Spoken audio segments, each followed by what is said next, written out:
देखिए दिया हुआ है निम्नलिखित में किसका दशमलव प्रसार शांत है।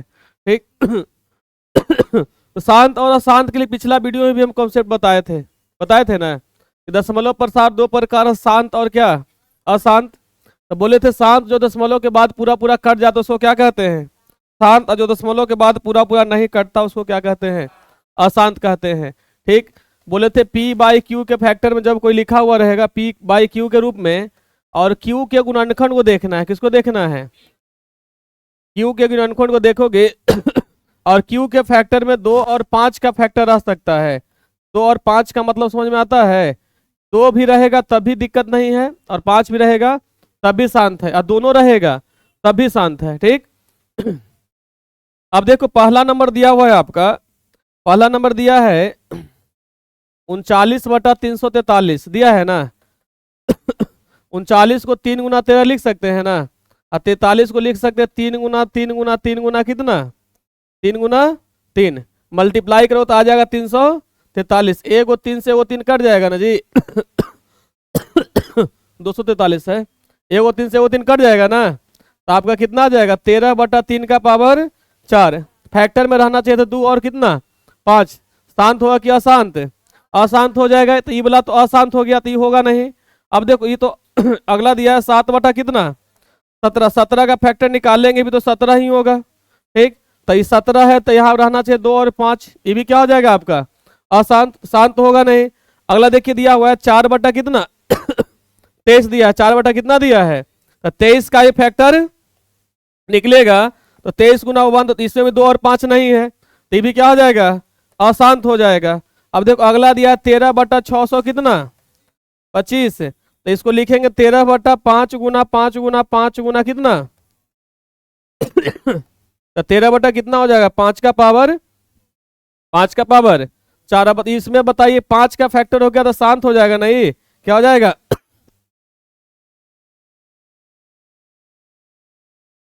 देखिए अगला क्वेश्चन दिया हुआ है √10 गुना √15 किसके बराबर होता है। ठीक ना,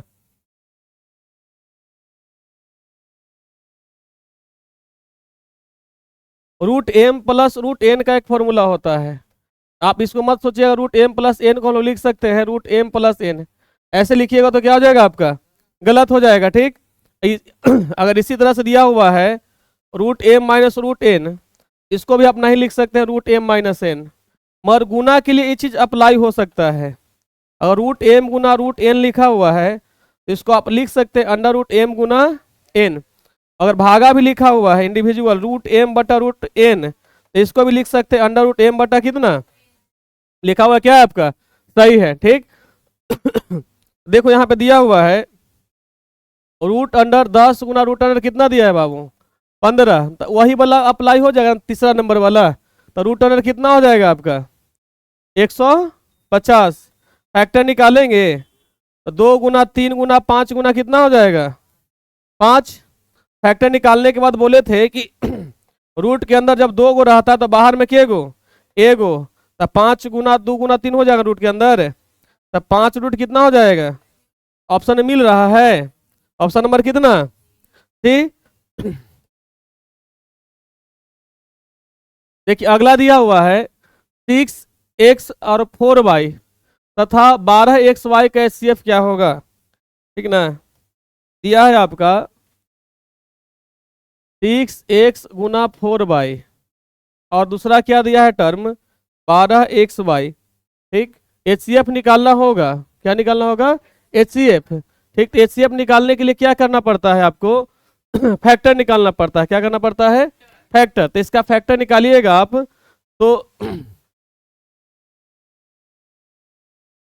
फैक्टर निकालिएगा तो प्राइम फैक्टर जैसे निकाल दो फैक्टर निकालिए 2 गुना कितना 3 गुना कितना x, और 4 का फैक्टर 2 गुना 2 होगा गुना कितना हो जाएगा y। इसको फैक्टर निकालेंगे तो 2 गुना 2 गुना कितना 3 गुना x गुना कितना हो जाएगा y। HCF के लिए रूल क्या होता है, HCF का मतलब भी होता है हाईएस्ट कॉमन फैक्टर, मतलब कि दोनों में जो कॉमन है गुणनखंड उसको बाहर निकालना है। तो दोनों में कॉमन आपको क्या दिख रहा है, तो दोनों दोनों में कॉमन दिख रहा है 2, इसमें भी 2 है और इसमें भी 2 है, 1 2 यहाँ पे लिखाएगा ना। अब देखो इसमें 3 है, इसमें भी 3 है, तो यहाँ भी 1 3 आ जाएगा ना।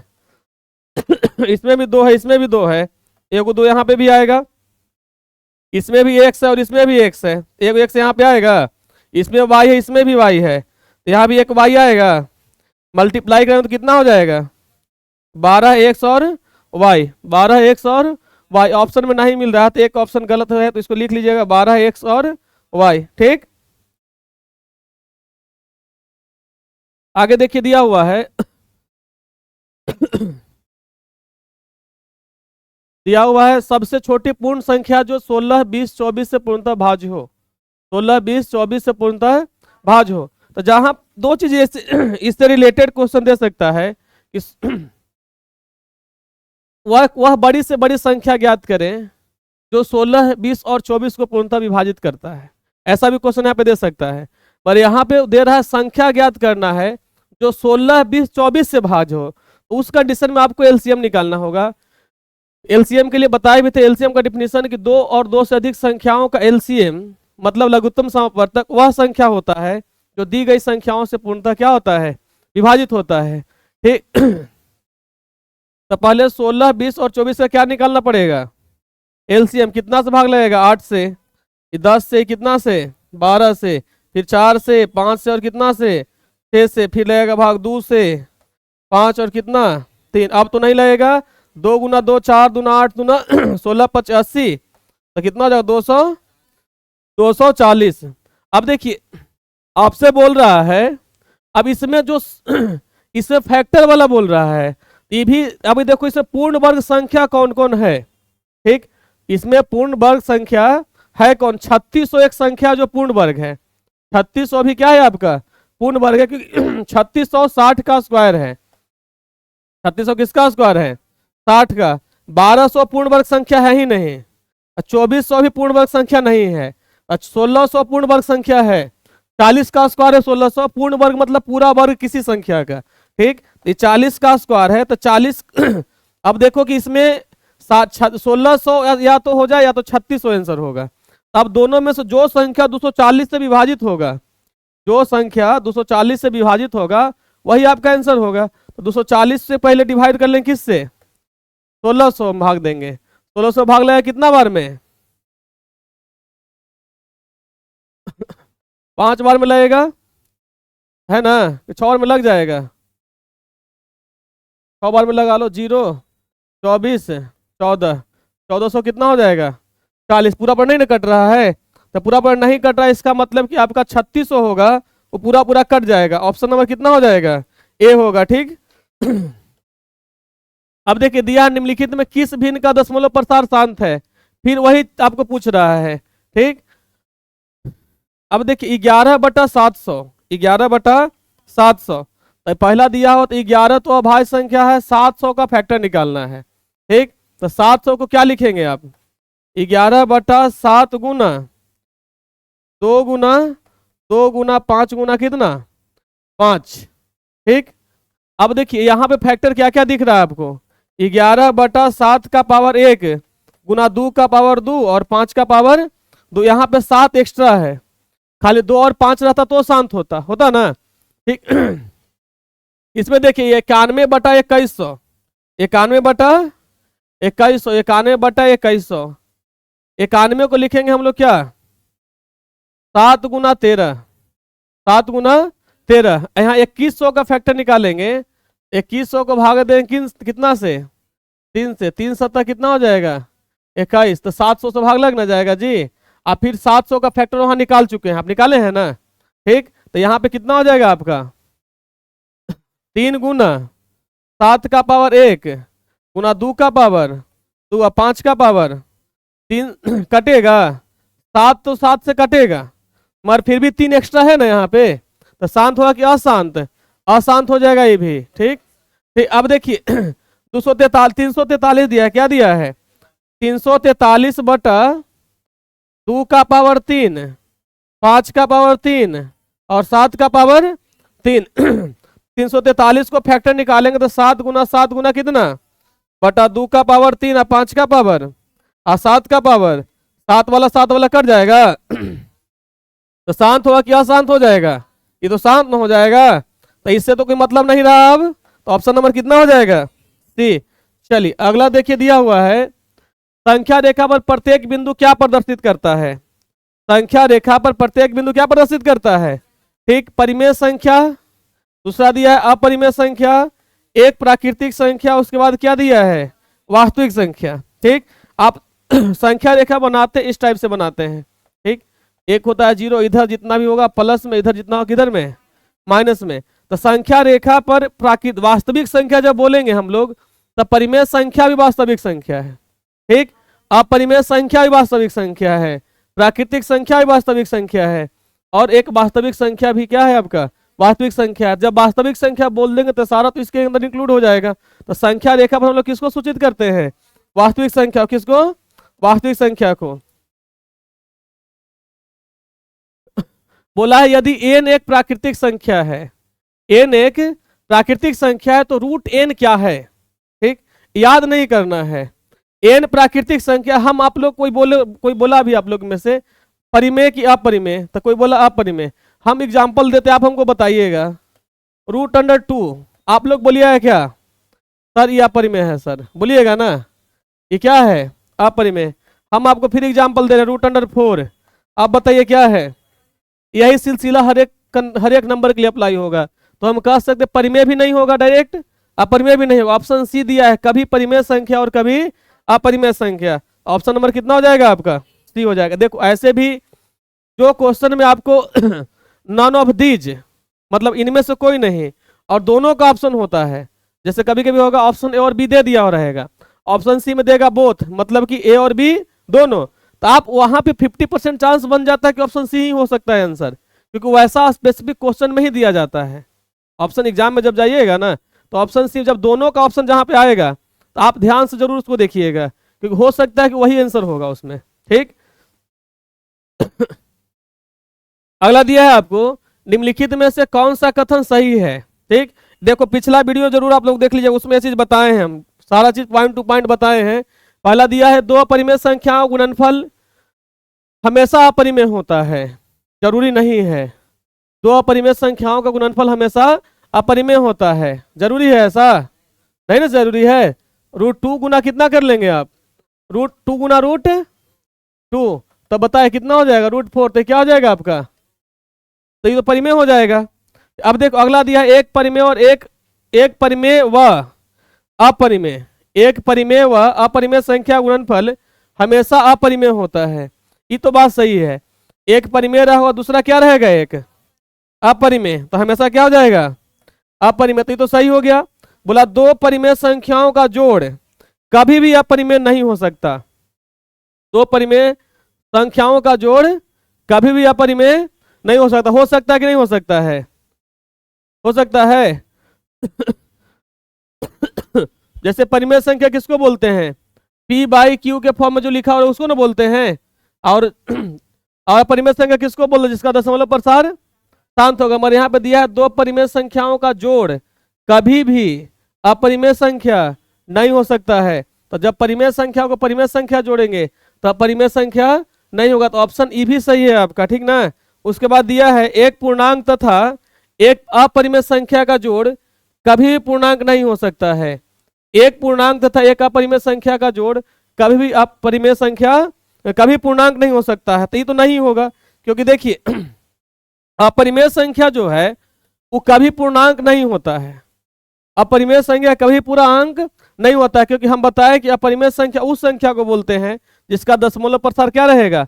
अशांत। जब दशमलव प्रसार अशांत रहेगा तो कभी भी वह पूर्णांक नहीं हो सकता है। ठीक, तो ऑप्शन नंबर डी भी क्या है आपका? गलत है। ठीक, ऑप्शन नंबर डी भी क्या है? गलत है। चलिए अगला क्या दिया हुआ है? 2 और 2.5 के बीच अपरिमेय संख्या है, 2 और 2.5 के बीच। ठीक, √12.5। एग्जाम में जाइएगा तो आपके पास इतना टाइम नहीं रहा कि हर एक को सोल्व करके देखिएगा। √12.5 आप थोड़ा सा दिमाग लगाओगे तो देखोगे 3 से ज्यादा का ही है, क्योंकि 3 का तो स्क्वायर रूट 9 होता है, तो 3 से ज्यादा आएगा, 12 है तो इसको तो ध्यान नहीं देना है। 22 तो 12 से भी ज्यादा है, इसका स्क्वायर रूट और ज्यादा आएगा, ये भी नहीं हो सकता है। 11 भी नहीं होगा क्योंकि 9 से भी ज्यादा है। ऑप्शन नंबर कितना चला जाएगा? ठीक, ठीक ना। एग्जाम में ऐसा ऐसा क्वेश्चन रहेगा तो इन्हें कि में लगल रहा ना तो बन जाएगा एग्जाम में फिर, ठीक ना। बोला निम्नलिखित में कौन सी संख्या अलग है? अलग मतलब कुछ डिफरेंट है सबसे, ठीक। अब डिफरेंट तो देखो कि सब में कॉमन क्या है, ये परिमेय संख्या है। ये भी 4/2 हो जाएगा, तो 1/2 कटेंगे तो ये भी क्या हो जाएगा? परिमेय हो जाएगा। अब देखो ये भी परिमेय है, बीचवा वाला कैसी है ये, तो अलग कौन हुआ? 3 अलग हो गया। बोला आपसे 5.2372, 5.2372 सम संख्या है। पूछ रहा है कि पहला सम संख्या है, ये 2 से विभाजित होगा पूरा पूरा, तो ये सम की विषम, सम तो नहीं होगा, विषम भी नहीं होगा। ये परिमेय संख्या है, परिमेय संख्या है परिमेय संख्या है ना जी। डेसिमल फ्रैक्शन इसका क्या है? शांत है। किसको हटाएंगे तो 5 दशमलव हटाएंगे इसको, तो 5 2 3 7 2 बटा दशमलव की जगह पे कितना? 1, और उसके बाद कितना डिजिट? 4 गो। तो कौन संख्या दिख रहा है आपको अभी? परिमेय संख्या। तो ऑप्शन नंबर कितना? ठीक, 14 दिया है। √3/√12 निम्नलिखित में से क्या है? तो याद थोड़ी कर, याद कर ले होगा। देखो √3/√12, √3 और √12 को फैक्टर निकालोगे, 2 गुना 2 गुना कितना हो जाएगा? 3, तो √3/2 √3 हो जाएगा ना। √3 काटेगा तो कितना आ जाएगा? 1/। अब इसको हुलिया देख के पता चल रहा है कौन सी है ये, आप बता दीजिएगा आप लोग। परिमेय है, अपरिमेय है? परिमेय ना है, ठीक। ये नहीं होगा, पूर्णांक भी नहीं है, और सब कैसे हो सकता? नहीं ना होगा, ठीक। मैथ में तो सभे वाला ऑप्शन ना के बराबर मिलता है। मैथ में एक क्वेश्चन के 5 गो आंसर हो सकता है, 4 गो, तो मैथ में सभी वाला बात आएगा तो समझ जाएगी तो गड़बड़ है, ठीक। अब देखो बोला 6/7 का दशमलव प्रसार, शांत है क्या अशांत? अब तो देख के बता दीजिएगा आप लोग, क्या हो जाएगा? अशांत। अगला दिया है निम्नलिखित में किसका दशमलव प्रसार शांत है? शांत वाला को देखना है ना। तो फिर से वही देखो, 13 है तो इसका 2 और 5 का फैक्टर नहीं है, नहीं ना है। 14 है तो इसमें भी 2 और 7 का फैक्टर है ना। 13 इसमें भी नहीं है। अब देखो 3/8 दिया, 3/8 तो 3/2 गुना 2 गुना 2, तो 3 कितना का है? 2 का पावर 3 है ना, तो शांत होगा ना ये वाला। तो ऑप्शन नंबर कितना हो जाएगा आपका? 3। कोई दिक्कत? डी हो जाएगा, ऑप्शन नंबर डी। अगला देखिए दिया हुआ है किसी पूर्णांक m के लिए सम संख्या का रूप है। देखिए इसमें क्वेश्चन आपको दिया भी है, जब सम संख्या के रूप की बात करेगा तो 2m है ना, कौन सा रूप हो जाएगा? 2m। इसको विषम संख्या बनाना है तो 2m + 1, 2m + 3, ये सब किसके रूप का? विषम संख्या के। और सम संख्या के रूप का कौन हो जाएगा? 2m, 2m + 2m +, कोई दिक्कत? ठीक, तो ऑप्शन नंबर कितना हो जाएगा? ए, ठीक ना। अगला क्या दिया हुआ है? सबसे छोटी अभाज्य संख्या और सबसे छोटी भाज्य संख्या का गुणनफल क्या होगा? देखिए लॉजिकली क्वेश्चन है, इसमें आपको सबसे पहले सोचना पड़ेगा सबसे छोटा सम संख्या कौन है, सबसे छोटा अभाज्य संख्या कौन है। तो सबसे छोटा अभाज्य संख्या आप लोग बताइए कौन है? सबसे छोटा अभाज्य संख्या 2 है।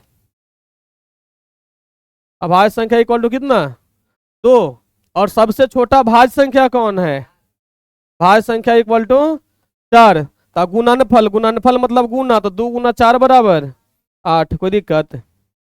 देखिए अगला देखिए दिया हुआ है P और Q 2 अभाज्य संख्या है, P और Q 2 अभाज्य संख्या है, तो उनका HCF कितना होगा? P और Q 2 अभाज्य संख्या है तो उनका HCF कितना होगा बताइए। 2 अभाज्य संख्या, तो ऐसे भी पिछला वीडियो में भी चीज बताए थे कि 2 अभाज्य संख्याओं का HCF कितना होता है? 1 होता है। तो ऐसा ऐसा क्वेश्चन मिलेगा ना आप लोगों को, तो मान लीजिएगा कोई अभाज्य संख्या मान लो 2 है, अभाज्य संख्या कितना मानोगे? कितना है? 2। और एक और अभाज्य संख्या 3, तो इसका HCF निकालोगे तो 2 को 3 को भाग कितना से दोगे? तो 2 से एक बार में 1 आ जाएगा ना, तो फिर यहाँ 2 आएगा, कटेगा 2 बार में। HCF इधर वाला को बोलते हैं ना, HCF कितना हो जाएगा? भी कोई दिक्कत?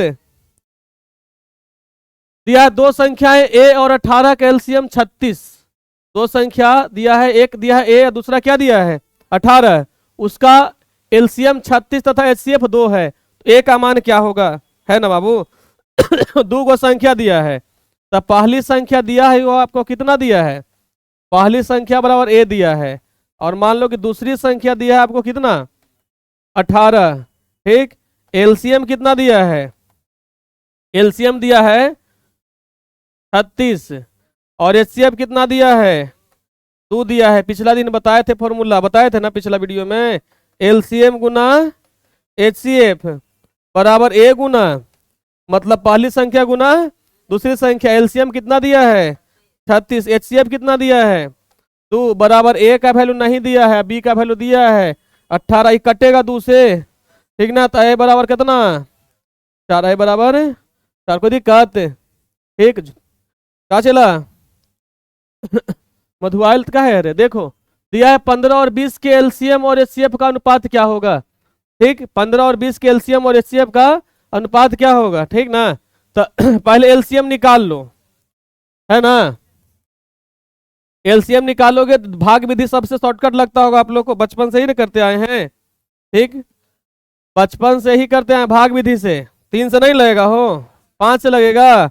5 से 3 बार में कितना बार में 4 बार में मल्टीप्लाई करो कितना आ जाएगा 60। अब निकालना कुछ ही है एचसीएफ, क्या निकालना है, एचसीएफ में बड़का में भाग देंगे छोटका से ना, बड़का में भाग देंगे केकरा से, एक बार में लगेगा 5, ई वाला यहाँ ना आ जाएगा, 3 बार में लगेगा कितना आएगा एचसीएफ 1। अब बोला अनुपात, क्या बोला अनुपात मतलब भागा, अनुपात मतलब, तो एलसीएम और बटा कौची एचसीएफ, तो एचसीएफ कितना 5 कटेगा 12 से, ऊपर में 12 नीचे में कुछ नहीं तो कितना आई आएगा अनुपात में 12 अनुपात कितना 1, 12 अनुपात 1, तो 12 अनुपात 1, ठीक। अगला दिया है 0 और 25 के बीच विषम संख्याओं की संख्या कितनी है, ठीक। कितना 0 और 20 के बीच कितनी विषम संख्या 12, याद रख कितना विषम संख्या है 12, ठीक। अब अगला देखिए दिया, गिन लीजिएगा आप लोग, ठीक ना। बोला 0 और 100 के बीच विषम संख्याओं कितनी संख्या है 0 और 100, ठीक ना। लॉजिक लगाओ, मतलब गिनती आप गिनते हो ना 1 से लेकर कहाँ तक 100 तक, तो एगो सम एगो विषम लिखाता है, एगो सम क्यों का मतलब 4 गो जब संख्या लिख दिए तो 4 गो में 2 गो सम 2 गो कौची, तो उसी 100 गो संख्या लिखेंगे तो 50 गो सम 50 गो, तो यहाँ पूछा कौची आपसे विषम ना पूछा हो, तो विषम के गो आ सम पूछता था के गो, कोई दिक्कत, सम पूछता तब के गो 50 गो होता। अगला देखा दिया है, देखो दिया है कि 96 का अभाज्य गुणनखंड ज्ञात करें, किसका गुणनखंड ज्ञात करना है 96 का। अभाज्य गुणनखंड का मतलब अभाज्य को अभाज्य संख्या गुणनफल के रूप में लिखना, ये 96 है, क्या है, ठीक ना। अब डिवाइड करो, सबसे छोटा अभाज्य संख्या सबसे पहले भाग देना है, सबसे छोटा अभाज्य संख्या कितना 2, 2 से पहले भाग दो, कितना बार में लगेगा 48 भाग में, फिर कितना बार में, फिर 2 से 12 बार में, फिर 2 से कितना बार में, फिर 2 से कितना बार में 3 बार में, है ना। तो लिखोगे 2 गुना 2 गुना 3, 2 कै गो है 5 गो, 5 गुना है, तो डायरेक्ट लिख दे 2 का पावर 5, डायरेक्ट लिख दे 2 का पावर, और 3 एक गो है तो 2 का पावर 5 गुना 3 का पावर 1, तो इसमें 2 का पावर 5 नहीं दिया है,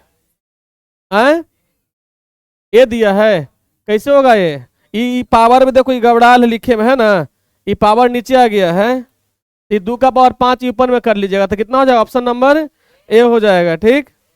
लिखे में गबड़ाया हो। दो संख्याओं गुणनफल 8670 है, ठीक, और इसका एचसीएफ 17 है, तो एलसीएम क्या होगा, ठीक। तो पिछला दिन ही बताए, अभी बताए थे ना, संख्याओं का गुणनफल, संख्याओं का गुणनफल बराबर एलसीएम गुना एचसीएफ, ठीक है। तो संख्याओं का गुणनफल दिया 8670, ठीक ना। अब बटा कितना हो जाएगा, तो हमको निकालना है एलसीएम ना, निकालना है, क्या निकालना है एलसीएम बराबर लिख दे डायरेक्ट संख्याओं गुणनफल बटा एचसीएफ, एचसीएफ कितना है 17 है, कितना एलसीएम आपका 17 है। तो देखो 8670 को कितना से भाग दोगे 17 से 5 बार में लगेगा क्या 50, एक आएगा 17 एक बार में लगेगा क्या, यहाँ पे 0, यहाँ भी 0, ऑप्शन नंबर कितना हो जाएगा? ए हो जाएगा, ठीक ना। अगला दिया है एक अशून्य परिमेय संख्या और अपरिमेय संख्या गुणनफल क्या होगा? अशून्य परिमेय, अशून्य का मतलब समझ में आता है, शून्य नहीं होना चाहिए, ठीक ना। अशून्य का मतलब शून्य नहीं होना चाहिए। अब बताइए, इसको डायरेक्ट लिखे से कोई मतलब नहीं है, डायरेक्ट लिख देता परिमेय और अपरिमेय संख्या गुणनफल क्या है, ठीक। तो परिमेय और अपरिमेय संख्या गुणनफल क्या होता है? हमेशा अपरिमेय होता है ना। चलिए उसके बाद दिया है 5005 के कितने अभाज्य गुणनखंड है, ठीक ना। 5005 के कितने अभाज्य गुणनखंड है, ठीक ना। तो अभाज्य गुणनखंड निकालना है आपको। 5005 के कितना से भाग लगेगा? 5 से 1, 0 0 और कितना 1, फिर भाग कितना से लगेगा? नहीं लगेगा, दूसरे भी देख लीजिएगा डिवाइड करके, जितना फैक्टर गिन लिख ले इसमें, ठीक ना। अगला देखिए दिया हुआ है यदि a बराबर 2 का पावर 3 और 5 और 3 दिया है, अब b बराबर इतना दिया है, तो a और b का एलसीएम क्या होगा? अभी बताए ना कुछ देर पहले। a बराबर दिया है आपको 2 का पावर 3 और 5 का पावर 1 और 3, b बराबर दिया है आपका 2 का पावर 4, 5 का पावर 1, 7 का पावर 1। दोनों में जो कॉमन है उसको लिखना है, एचसीएफ निकाल, एलसीएम निकालना है, एलसीएम निकालना है। तो ये देखो, इसको एक चीज और हम समझाते हैं, उसको समझिएगा। तो एलसीएम निकालना रहेगा ये तो एचसीएफ, उसके लिए सबसे अच्छा तरीका क्या है ना, कि जब एलसीएम निकालना रहेगा तो दोनों में जो टर्म है उसको लिख लीजिएगा, और सबसे बड़ा वाला पावर है उसको संख्या को लिखना है। जितना फैक्टर है सबको देखना है, जितना फैक्टर उसमें है सबको देखना है, और अधिकतम जो पावर वाला उसको गुना करना है, ठीक। तो इसमें अधिकतम पावर कितना है? 2 का पावर 4। तो कोई बोल रहा होगा सर 2 का पावर 3 भी है, तो 2 का पावर 3 को नहीं लिखना है, दोनों में से एक ही बोले कि जितना भी रहे संख्या, आप गुणनखंड में अगर 2 3 5 7 सब रहे, तो आप 2 संख्या 3 संख्या सब में से, मगर आपको किसी एक ही में से लेना है और उस फैक्टर को चुनना है जिसका घात सबसे ज्यादा है। तो यहाँ पर 2 का पावर कितना हो जाएगा? 4, 5 दोनों में है, तो 5 का पावर कितना? 1, 3 भी है, 3 का पावर कितना? और 7 का पावर कितना? 1। कितना हो जाएगा गुना करने के बाद? 1680। तो ऑप्शन नंबर कितना? बी हो जाएगा। ऑप्शन नंबर कितना हो जाएगा? बी। अब देखिए दिया हुआ सबसे छोटी भाज्य संख्या और सबसे छोटी अभाज्य संख्या का एचसीएफ कितना होगा? सबसे छोटी भाज्य संख्या, सबसे छोटी भाज्य संख्या 4 और सबसे छोटा अभाज्य संख्या 2 का एचसीएफ, 4 और 2 का एचसीएफ, 2 से भाग लगेगा तो 2 ही बार ना हो जाएगा जी। तो एचसीएफ कितना हो जाएगा इसका? 2 हो जाएगा, ठीक ना। अगला देखिए दिया हुआ है 65 तथा 170 का एचसीएफ 65 m माइनस 117 के रूप में है, तो m का मान क्या होगा, ठीक ना। अब बताओ कि यहाँ पे कितना दिया है? 65 तथा 117 दिया है, 65 तथा 117। तो मतलब ऐसे हुआ होगा वहां पे बाबू, 117 को तो डिवाइड हम लोग किससे देंगे? 65 से। 117 का डिवाइड किससे देंगे? 65 से। तो ये आप जानते हो, यहाँ एक बार में लगेगा, कितना आएगा? 2। यहाँ पे कितना आएगा? 5। 2 और कितना हो जाएगा? 5। तो ये भी फैक्टर आपको कितना है? 65 गुना 1, 65 गुना 1, अब प्लस कितना हो जाएगा? ये 52। 65 गुना 1 प्लस कितना? 52। मगर यहाँ पे कितना दिया है?